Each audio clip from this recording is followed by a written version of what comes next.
여러분 안녕하십니까. 나우경제 브리핑의 김종선입니다. 오늘 우리 증시 코스피 시장 그리고 코스닥 시장 모두 양호한 흐름을 보여주고 있습니다.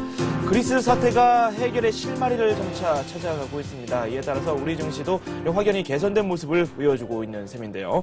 코스피가 0.01% 오르면서 출발했습니다. 1615포인트로 출발을 했고요. 코스닥은 0.35% 상승하면서 출발했습니다. 코스피 시장에서는 외국인과 기관이 나란히 순매수 행진을 펼쳐나가고 있습니다. 개인은 어제에 이어서 오늘도 적극적으로 매도 공세를 펼쳐나가고 있습니다. 우리 증시 현재 코스피 시장에서는 이 상승세가 더 커졌습니다. 0.3% 정도 상승한 것으로 확인이 되고 있고요. 코스닥 시장 현재 하락 전환하는 모습을 보여주기도 하고 있는데 그래도 강세 기조는 유지하려는 움직임이 강하게 나오고 있습니다. 먼저 동시효과 사항부터 짚어보고 자세한 이야기 나눠보도록 하겠습니다. 코스피 시장입니다. 삼성전자가 0.3% 오르고 있습니다. 포스코는 0.5% 정도 하락하고 있고요. 현대차와 한국전력 나란히 상승하고 있습니다. 신한지주, KB금융 1%대의 상승세를 보여주고 있고요. 현대중공업은 2.4% 급등하고 있습니다. LG전자가 0.4% 오르고 있는 반면에 지금 현대모비스가 1%대의 낙폭을 보여주고 있습니다. LG화학, SK텔레콤 나란히 약세장을 보여주고 있습니다. LG디스플레이는 2.7% 급등하고 있고요. 하이닉스 1.8% 오르면서 어제에 이어서 오늘도 양호한 흐름을 보여주고 있습니다. KT는 0.1% 정도 조정을 받고 있습니다. 우리금융이 4%대의 급등세를 펼쳐나가고 있고요. 오늘 원전주들이 상당히 좋습니다. 필리핀이 한국 경수로용 원전을 구매하겠다라는 의사를 타진하면서 원전 관련주인 두산중공업이 1.2% 정도 오르고 있습니다. 삼성화재가 1.5% 상승하고 있고요. 기아차가 실적 기대감이 조금씩 나오면서 2.7% 급등하고 있습니다. 대한은행과 삼성전기가 1.1에서 1.4%대의 상승세를 보여주고 있고요. 현대제철은 현재 보합권입니다. 기업은행이 0.17%, 하나금융지주가 1%대의 상승폭을 보여주고 있습니다. SO일은 2.2% 오르고 있고요. 삼성엔지니어링 역시 2.3% 급등하면서 13만 원 선에 올라섰습니다. 아모레퍼시픽이 2%에 가까운 상승세를 보여주고 있습니다. 삼성테크노는 4.2% 오르고 있고요. 삼성증권은 1.4% 오르고 있습니다. 네, 그 밖에도 SK가 현재 1.4% 오르고 있습니다. 우측을 지금 보시면 한국타이어가 1.6% 내리고 있고요. GS가 1.1% 하락하고 있습니다. 한화가 강세인데요. 2.6% 상승하고 있습니다. NC소프트도 2.8% 급등하고 있고요. 현대무비포조선도 3.7% 오르고 있습니다. SK네트워크는 0.4% 소폭 오르고 있습니다. 이어서 코스닥 시장도 한번 살펴보도록 하겠습니다. 서울반도체가 1분기 실적에 대한 기대감이 솔솔 나오면서 오늘 5.6% 급등하고 있습니다. 태웅과 포스코 ICT도 현재 1.4에서 1.7%대의 상승세를 보여주고 있고요. SK브로드밴드와 메가스터디는 1%대의 낙폭을 보여주고 있습니다. 동서가 0.4%, 다음이 0.5% 하락하고 있습니다. 소티프 신소재도 현재 실적 기대감이 큰 상황인데요. 3%에 가까운 상승세를 보여주고 있습니다. 그리고 네오에스게임즈가 1.1% 오르고 있는 반면에 SK컴스는 1.7% 내리고 있습니다. 이렇게 해서 동시효과 상황 어떤지 한번 살펴봤습니다. 네, 코스피 시장과 코스닥 시장 지금 나란히 상승세를 타고 있습니다. 하지만 코스피 시장이 여전히 우위를 점하고 있는데요. 잠시 후에 돌아와서 자세한 장 소식 전해드리도록 하겠습니다.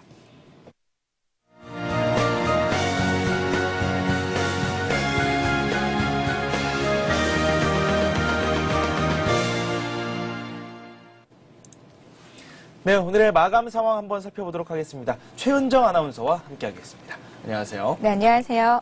네, 여전히 코스피 시장이 코스닥 시장보다 강세를 보여주고 있거든요. 네. 오늘 상승폭이 그렇게 크지는 않았는데 그래도 두 시장 양호한 흐름을 보여주고 있어요. 네, 코스피 지수가 사흘째 상승세를 이어갔습니다. 그리스의 추가 긴축안 발표 기대감으로 뉴욕 증시가 상승세로 마감했다는 소식이 전해지면서 오늘 코스피 지수도 오름세로 장을 출발했습니다.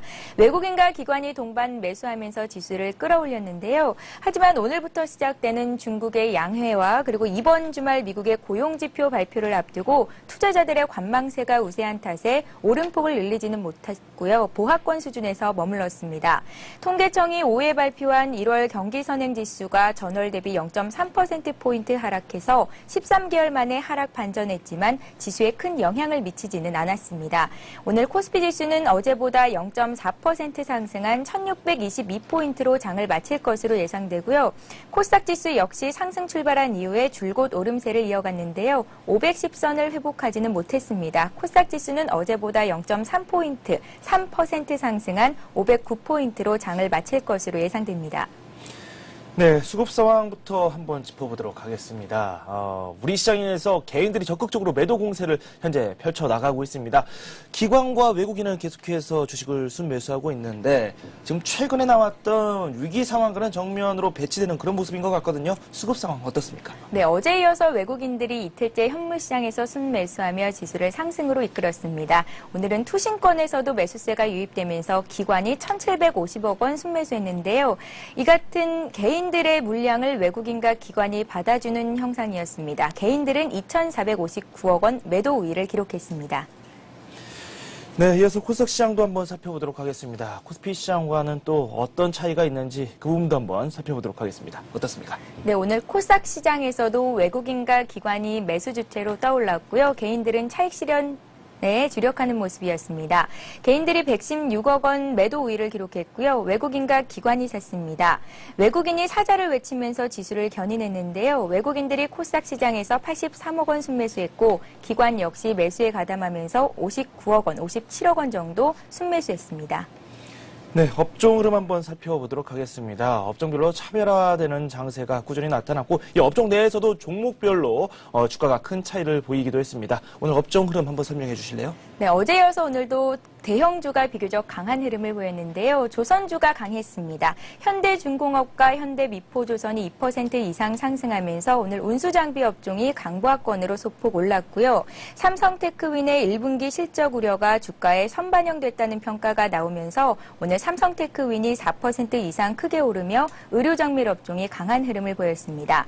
그 밖에 어제 강세를 보였던 금융업종에도 기관과 외국인의 매수세가 유입되면서 1% 이상 상승했고요. 전기 전자업종도 강보합권에서 소폭 오름세로 장을 마쳤습니다. 반면에 섬유의복업종과 철강금속업종, 통신업종은 오늘 약한 모습을 보였습니다. 네, 오늘 특징주 보겠습니다. 지식경제부가 한국형 탄소배출권 거래제를 설계, 발표할 것이라는 소문이 돌면서 오늘 탄소배출권 관련주들이 들썩였습니다.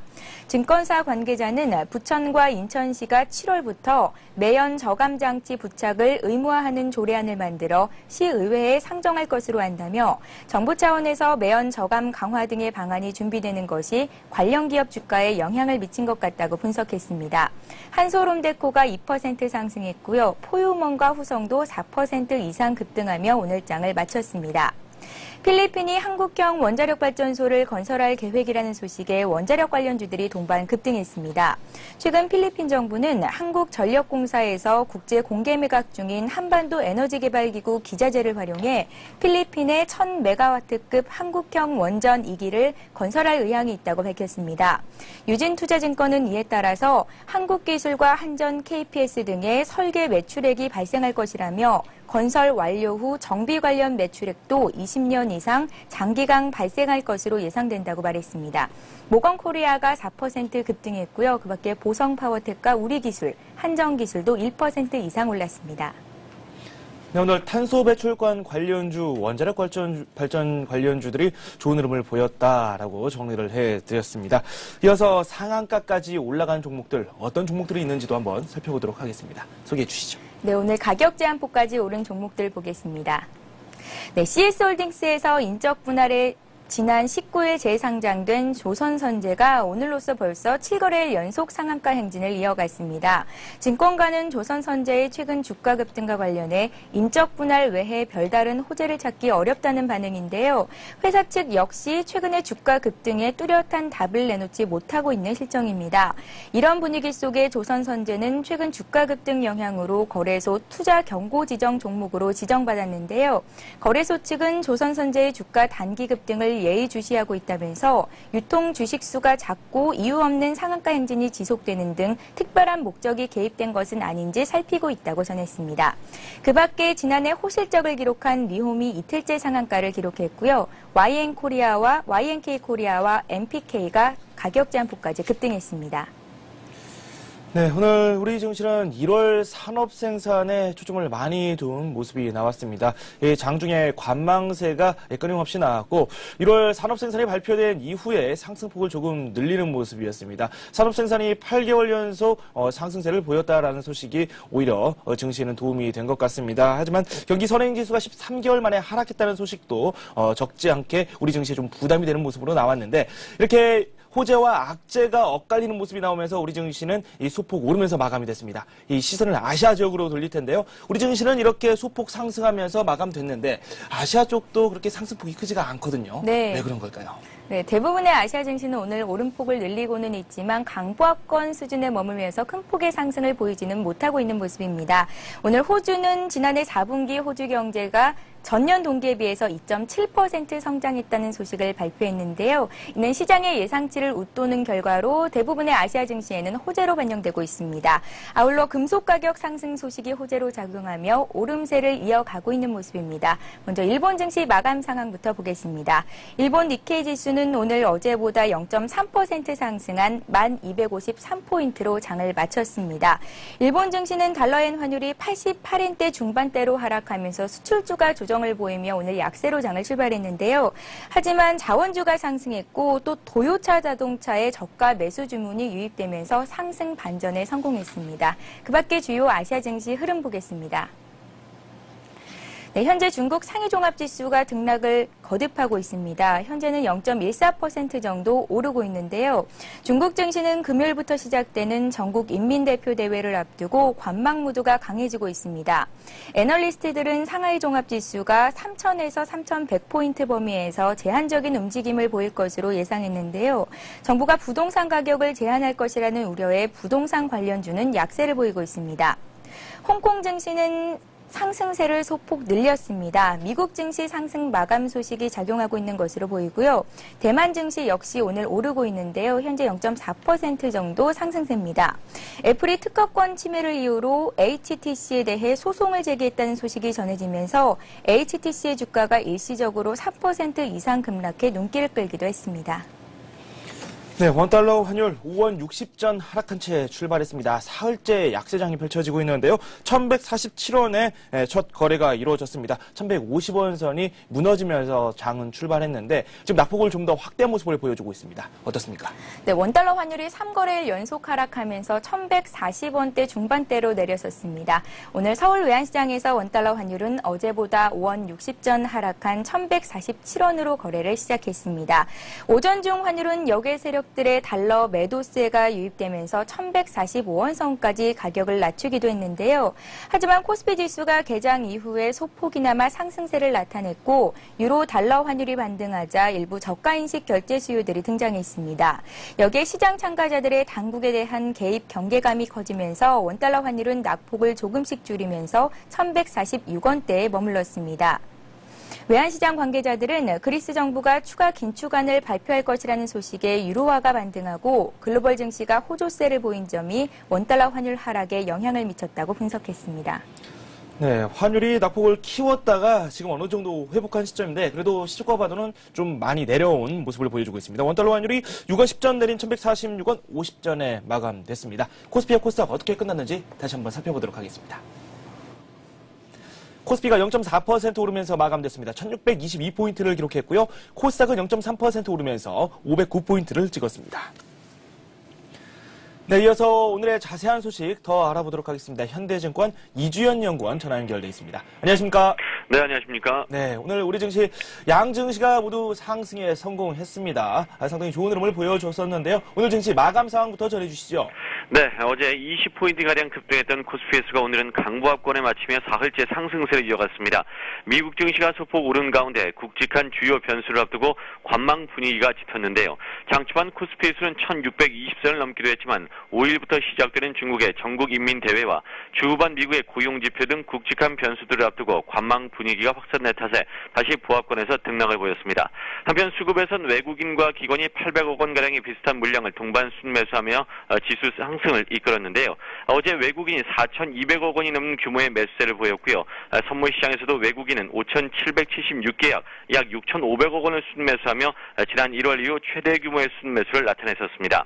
어제 외국인들의 대규모 매수세가 국내 시장으로 유입된 이후로 연휴 동안 유럽 시장 리스크가 완화된 점을 꼽히는데요. 주말 이후에 있을 각종 변수들이 우호적으로 예상되기 때문에 이러한 매수 기조가 이어질 것으로 기대되고 있습니다. 이 밖에 오늘 개인은 약 2천억 원 가까이 순매도하면서 지수를 압박했습니다. 오늘 기관은 1,500억 원가량 순매수했습니다. 오늘 코스피 지수는 7.32포인트 상승한 1,622.44로 거래를 마쳤고요. 코스닥 시장은 외국인이 순매수에 나섰지만 지루한 정체 흐름을 보인 끝에 1.67포인트 상승한 509.63으로 거래를 마쳤습니다. 네, 오늘 역시 상대적으로 대형주들이 강세장을 이어나갔습니다. 업종별 현황, 그리고 오늘 특징주도 한번 말씀 좀 부탁드릴까요? 네, 우선 현대중공업이 일본으로부터 LNG선 2척을 수주받았다는 루머로 한데 4%가량 강세를 나타내기도 했는데요. 수주와 관련한 뉴스가 사실이 아닌 것으로 밝혀졌지만 최근 하락에 따른 반발 매수로 결국 상승세로 마쳤습니다. 또한 저평가 매력이 작용한 LG 디스플레이와 우리금융, 하이닉스 등을 중심으로 대형주의 강세장이 나타났습니다. 필리핀으로의 원전 수출 가능성이 부각되면서 두산중공업을 비롯한 원전 수출 관련주들도 동반 강세를 펼쳤고요. 자동차 판매 증가가 기대는 기아차가 52주 신고가를 경신하는 등 견조한 흐름을 이어갔습니다. 그리고 NC소프트는 주력 게임의 업데이트와 함께 외국인의 매수에 힘입어 탄력적인 상승세를 나타냈습니다. 이 밖에 CS홀딩스에서 인적 분할에 재상장된 조선선제는 투자 경우 종목 지정에도 불구하고 8거래일째 상한가에 오르는 기염을 토했습니다. 또한 지식경제부가 한국형 탄소 배출권 거래제를 준비하고 있다는 설에 한솔 홈데코를 비롯한 탄소 배출권 관련주들도 오름세를 나타냈습니다. 한편 코스닥에서는 무선 인터넷 관련주와 게임주 그리고 줄기세포 관련주의 테마별 상승세가 나타났습니다. 네, 미국 쪽으로 시선을 돌려보도록 하겠습니다. 뉴욕 증시가 소폭 상승했는데 이 M&A 관련 재료도 꽤 나왔고요. 그리고 그리스 문제가 어느 정도 해결이 될 것이다라는 이야기가 나오면서 조금씩 투자 심리가 개선되고 있거든요. 어떻습니까? 네, 그렇습니다. 미국 시장이 소폭 올랐는데요. 그리스가 유럽연합의 요구를 받아들여서 추가 재정적자 감축안을 발표할 것이라는 소식이 긍정적으로 작용을 했고 또 각종 M&A 이슈도 지속됐습니다. 이 밖에 퀄컴의 자사주 매입 발표도 투자 심리를 안정시킨 점도 호재로 작용했습니다. 그러나 장후반 기술주 중심으로 차익 매물이 출회되면서 상승폭은 제한적인 수준에 그쳤는데요. 한편 이날 발표된 미국 2월 자동차 판매 결과 포드는 전월 16.6%에서 18.2%로 큰 폭으로 올랐고 토요타는 12.8%로 2009년 평균 17% 대비 큰 폭으로 하락했으며 현대와 기아차는 전월 7.5%에서 소폭 하락한 7.4%를 기록한 것으로 나타났습니다. 미국 증시는 주 후반 고용지표 결과를 앞두고 관망 분위기가 이어질 것으로 예상되는 가운데 내일 미국 연준리의 베이지북에 어떤 내용이 실릴 것인가 주목해야 되는데요. 시장에서는 여러 차례 버냉키 의장이 밝혔듯이 저금리 기조의 지속 가능성에 무게가 실릴 것으로 보여서 증시에 큰 악영향은 없을 것으로 보이고 있습니다. 네, 내일 우리 시장 전망을 한번 해보도록 하겠습니다. 내일 어떤 업종을 중심으로 저희가 접근하는 게 좋을까요? 네, 먼저 시장에서 주목하고 있는 중국의 인민대회와 관련해서 말씀드리자면 중국 정부는 새로운 시도보다는 기존의 정책을 이어갈 것으로 예상됩니다. 물론 물가 문제를 언급하면서 통화정책의 미묘한 분위기 변화를 시사하겠지만 큰 그림으로 봤을 때의 변화는 감지되지 못할 것으로 전망됩니다. 결론적으로 중국 증시의 영향력은 제한적인 것으로 예상이 되면서 소비 부양책 유지와 관련한 긍정적인 뉴스를 기다려 봐야 되겠습니다. 이와 관련해서 국내 소매업종에 대한 관심을 기울여야 되겠는데요. 한편 오늘 주말 그리스와 독일 총리가 재정 지원 문제로 회담이 예정되어 있고 미국에서도 각종 고용지표가 발표될 예정인데요. 여기에 중국 전국인민대표회의도 열리기로 되어 있어 이들 빅 이벤트 결과에 따라서 외국인들의 방향성이 정해질 것으로 보입니다. 만일 그리스 지원이 구체화되고 긍정적인 미국의 고용지표 해석과 함께 중국의 경제정책이 글로벌 공조 쪽으로 초점이 맞춰진다면 국내 증시 수급과 증시 흐름에도 긍정적일 것으로 예상됩니다. 지금까지 현대증권에서 전해드렸습니다. 네, 여전히 해외 변수에 집중을 해야 될 것 같다는 생각이 드네요. 돈 말씀 고맙습니다. 네, 고맙습니다. 네, 지금까지 현대증권 이주연 연구원과 함께했습니다.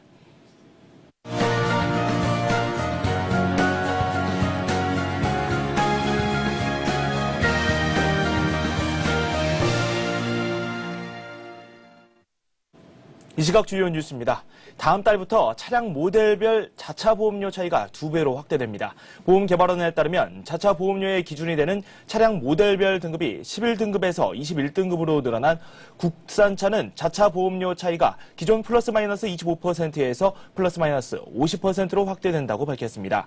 이에 따라 1등급은 40만 5천 원, 21등급은 13만 5천 원으로 최대 3배까지 격차가 벌어집니다. 또한 제조사별 등급만 있었던 수입차도 벤츠 E클래스, BMW 7시리즈 등 많이 팔린 차량을 중심으로 모델별 등급이 책정됩니다. 보험개발원은 차종별 사고 빈도가 다른 데다 내구성이나 설계에 따라 수리비도 다르다며 보험료 부담 형평성을 높이고 부품비 인하를 유도하기 위한 조치라고 설명했습니다. 1월 광공업 생산이 전년 동월 대비 3개월 연속 2자릿수로 늘며 8개월째 증가했습니다. 통계청에 따르면 1월 광공업 생산은 지난해 같은 달보다 36.9% 증가해 7달째 전년 동월 대비 증가세를 보였습니다. 그러나 지난해 하반기 이후 재정 여력이 줄고 있는 데다 1월 한파 영향까지 미치며 전월 대비로는 보합세를 보였습니다. 업종별로는 반도체 부품, 자동차, 1차 금속 등이 전년 동월 대비 높은 증가율을 보였고 석유정제와 음료업종은 감소한 것으로 나타났습니다. 한편 향후 경기 국면을 예고하는 선행지수 전년 동월비는 13개월 만에 하락해 경기 회복 기조가 둔화되는 것이 아니냐는 우려를 낳고 있습니다. 은행과 증권사, 보험사 등 금융회사의 지배구조를 개선하기 위한 법률이 만들어집니다. 진동수 금융위원장은 오늘 모든 금융업권에 공통으로 적용되는 가칭 금융회사의 경영지배구조에 관한 법률 제정을 추진하겠다고 밝혔습니다. 진 위원장은 금융권 지배구조에 대한 체계적인 개선 방안을 마련하기 위한 태스크포스를 구성하는 데 추진 중이며 오는 9월 국회에 법안을 제출하는 것이 목표라고 설명했습니다. 새 법률에는 금융 권역별로 다른 이사회 제도와 내부 통제 제도, 임원과 사회이사의 자격 요건, 제재 규정 등을 통일하고 금융당국의 점검을 강화하는 내용이 담길 것으로 알려졌습니다. 내년부터 지방세 세목이 현행 16개에서 11개로 간소화됩니다. 행정안전부는 현행 지방세법을 지방세 기본법, 지방세법, 지방세 특례 제한법으로 체계화하고 세목을 간소화하는 내용의 지방세 분법안이 내년부터 전면 시행된다고 밝혔습니다. 이에 따라 취득세와 등록세가 통합되고 취득세 납부 기한은 기존 30일 이내에서 60일 이내로 연장됩니다. 또한 재산세와 도시계획세도 재산세로 통합되고 면허세와 등록세는 면허등록세로 바뀝니다. 행안부는 지방세 종류가 줄어 세금 납부가 간편해지지만 세율은 그대로 통합되기 때문에 국민들의 세액 부담은 현행 수준대로 유지된다고 밝혔습니다. 네, 오늘 우리 증시 좋은 흐름을 보였습니다. 어제 상승세를 꾸준히 이어나가는 모습을 보여줬는데요. 해외 변수들도 우리 시장에 상당히 우호적으로 작용하고 있습니다. 앞으로의 증시도 상당히 기대되는 부분입니다. 오늘 저희가 준비한 소식 여기까지입니다. 저는 1시간 뒤에 다시 찾아뵙도록 하겠습니다. 여러분 고맙습니다.